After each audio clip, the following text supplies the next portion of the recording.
Auzubillahiminash-shaytanir-rajim. Bismillahir-rahmanir-rahim. Welcome to the online classes. Today we are going to cover the 8th lecture of the series of reflection, propagation and reflection of a light. So let's start our today's lecture with the quick topic. अच्छा खासा लेंदी हो चुका है नहीं हमारे पास, तो quick topic से start करते हैं। आज का हमारा पहला टॉपिक है मैग्निफिकेशन। What is magnification? अच्छा, कभी आपने मैग्निफिकेशन देखिए, मैं लाइव करके दिखाता हूँ आपको मैग्निफिकेशन है क्या चीज़। ये देखिए, ये आपको स्लाइड नज़र आ रही है नज़र स्लाइड ये आपको।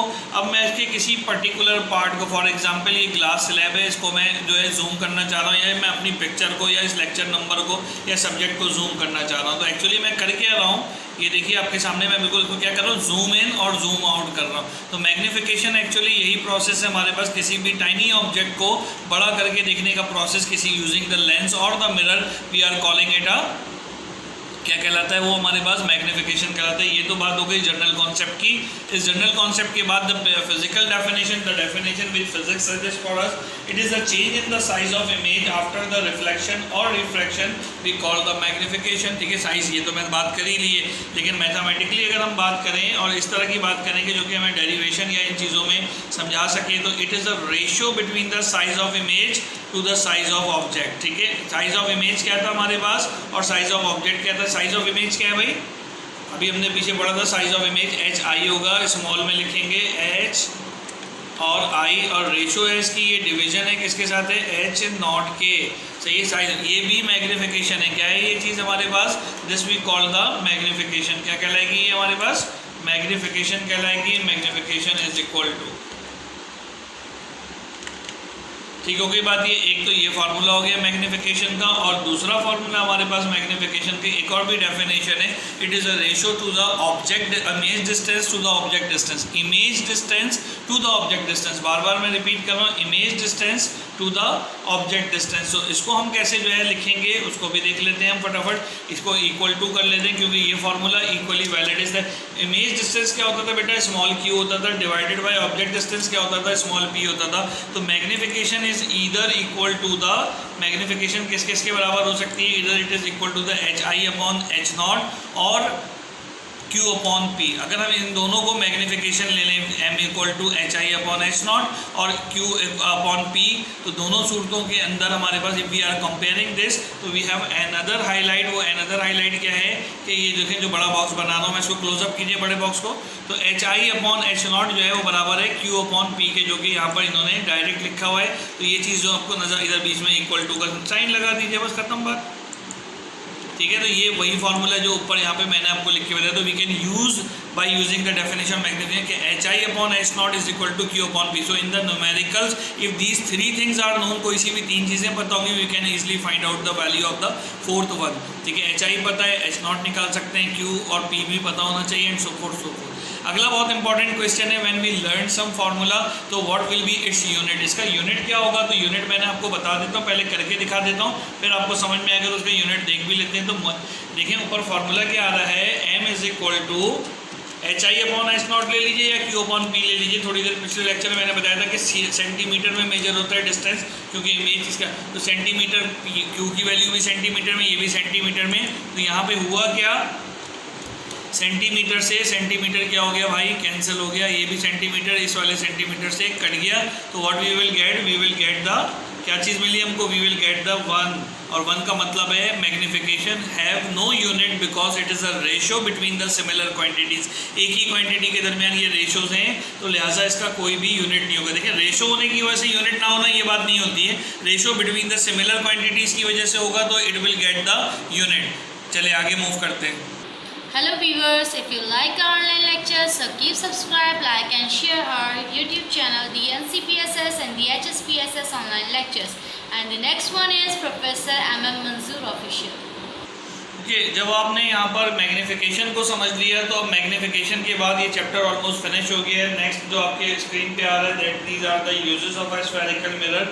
स्फेरिकल जब हम बात करते हैं तो इट मींस बोथ, दोनों बातें होती हैं, यानी इधर द कॉन्केव और द कॉन्वेक्स मिरर। इसी तरह से आपको यूजेस ऑफ प्लेन मिरर मैंने शुरू में डिस्कस किए थे इस लेक्चर के, इस चैप्टर के शुरू में, तो आपको दोनों चीज़ें पता होनी चाहिए। ठीक होगी बात ये जी जनाब। तो अब आगे चलते हैं, जल्दी से आ जाइए। यहाँ पे क्या करना है, अगला स्टेप क्या है हमारे पास, ये देखें पहली प्रॉपर्टी पढ़े, concave mirror produces the erect and the magnified image, ठीक है, when the object is placed with in the focal length. याद है आपको ये डायग्राम, वो हमने डायग्राम पढ़ी थी, कौन सी वाली डायग्राम पढ़ी थी, when object is placed between the focal length and the pole of a mirror, तो क्या हो जाएगी, इरेक्ट और मैग्नीफाइड इमेज बनाएगी, जो लास्ट 5वां केस था ये। तो इसलिए इसको हम यूज़ करते हैं, किस चीज़ के लिए यूज़ करते हैं, ये इसका यूज़ आ गया ना, इसका किस चीज़ के लिए यूज़ करते हैं, इसको हम शेविंग मिरर्स के तौर पे यूज़ करते हैं। शेव में वो बड़ा छोटी चीज़, दाढ़ी भी नज़र आ रही होती है, वहाँ पे अगर यूज़ करना हो तो हम यूज़ कर सकते हैं। Doctor use the concave mirror for the examination of the ear, nose, throat, eyes of a patient.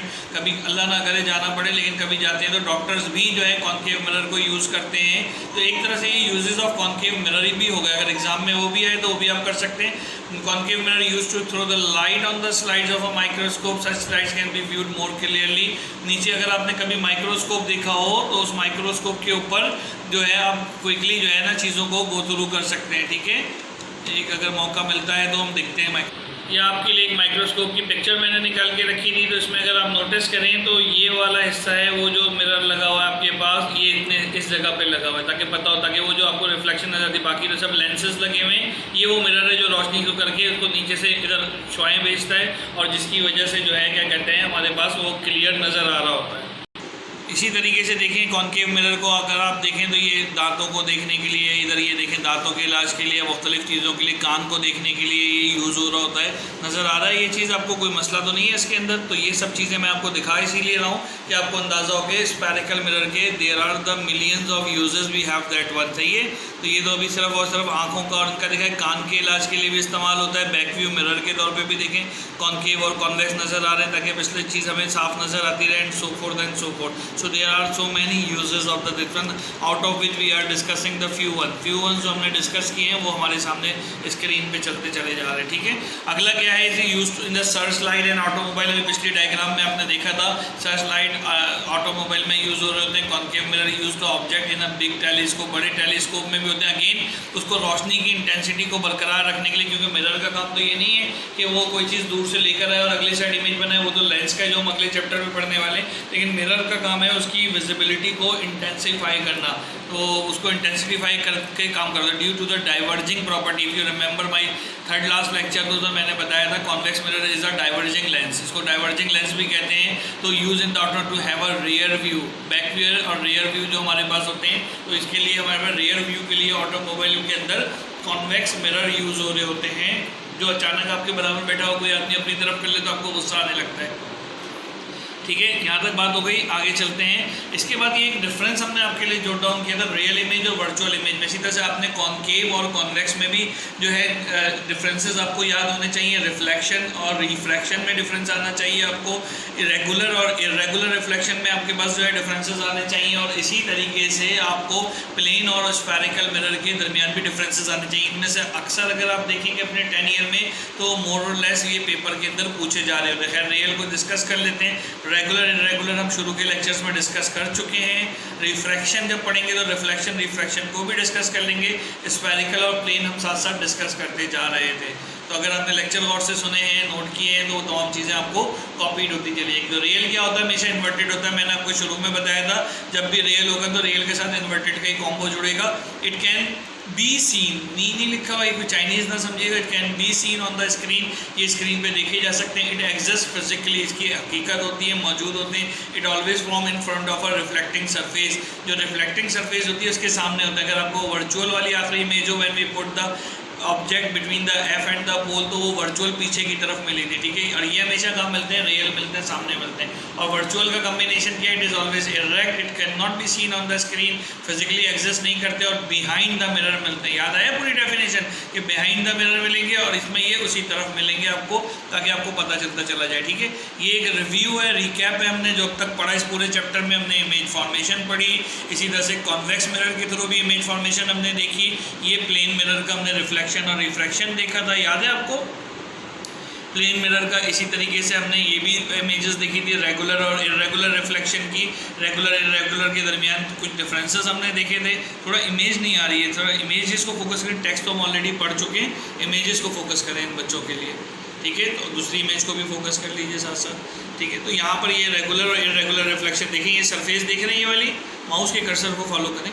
ये सरफेस देख रहे हैं, ये इरेगुलर है, मैंने वहाँ डायग्राम है तो इरेगुलर की वजह से ये रिफ्लेक्टेड रे जो है सोर्स रे से बिल्कुल डिफरेंट जगह आ रही है, जिसकी वजह से पूरे कमरे में रोशनी हो सकती है। इसी तरीके से image form by the spherical mirror, ये आपको कौन सा मिरर लग रहा है, कॉनकेव है कि कॉन्वेक्स है? तो ये हमें क्या नज़र आ रहा है, कॉनकेव मिरर नज़र आ रहा है, because reflection occur through the inner side and bulging side is polish. ठीक है, यहाँ तक बात समझ में आती है, कोई मसला इसके अंदर? तो ये यहाँ पे हो क्या रहा है, यहाँ पे देखिए जो पैरेलल आएगी वो एफ से गुजरेगी, जो सीधी जा रही है इस तरह से। लेकिन यहाँ पे हम नोटिस करें, तो नोटिस करने की बात है वो ये कि ये सारी की सारी एक पॉइंट पे, हालांकि हमें पता है कि ये जो है कन्वर्जिंग लेंस है कॉनकेव, तो वो एक जगह पे डाइवर्ज होगा, लेकिन ये देखें इसका रेशो जो है ना ये अलग अलग आ रहा है, कुछ यहाँ मुर्तकज़ हो रही हैं, कुछ इधर पॉइंट पे आ रही हैं, कुछ इधर पॉइंट पे आ रही हैं। ये जो फॉल्ट है लेंस का, इसको हम स्फेरिकल एबरेशन कहते हैं। ठीक है, क्या कहलाता है? इसकी वजह क्या है? इसका कर्वेचर जो है वो लार्ज होता है, जिसकी वजह से फोकस नहीं हो पा रहा होता है। खैर, यहाँ तक एक बात हो गई। इसके बाद इसीलिए रिकैप किया था, कोई टॉपिक बीच में छूट जाए तो काम आना शुरू हो जाएगा। ठीक है, ये इमेज फॉर्मेशन हमने पढ़ ली थी, रेस के बारे में पढ़ लिया था, ये सब पढ़ चुके हैं, हम देख चुके हैं। ये लेंसेज शुरू हो गए, फ्यूचर हाईलाइट है इधर से, तो ये लेंसेज तो हम अगले लेक्चर के अंदर करेंगे। यहाँ तक हमारी बात मुकम्मल होती है, रिव्यू भी ले लिया हमने, रिकैप भी ले लिया। अपना ख्याल रखिएगा। अब अगला लेक्चर जो है वो न्यूमेरिकल का होगा, that might be a longest lecture, because numerical कोशिश करेंगे वन गो में करें और आपको समझ में आ सके। अपना ख्याल रखें। उम्मीद है ये चैप्टर बहुत अच्छे तरीके से इन 8 लेक्चर सीरीज में समझ में आया होगा। तो here we have done with the reflection of light. यहाँ पे हमारे पास रिफ्लेक्शन ऑफ लाइट जो है वो कंप्लीट हो गया है और रिफ्लेक्शन ऑफ लाइट को हमने फाइनलाइज कर लिया। अपना ख्याल रखिए। अगला लेक्चर जो 9 होगा, that will be covering all the numericals of this current chapter and what theory we have covered so far, उससे रिलेटेड जितने न्यूमेरिकल होंगे हम इसमें कवर करेंगे। होमवर्क ऑलरेडी मैं बता चुका हूँ कि जितने डिफरेंसेस हैं वो लिखने हैं, रिकैप करना है, prepare yourself for the upcoming test. तो इसको आप अच्छे से प्रिपेयर करें। टेक केयर, अल्लाह हाफिज़।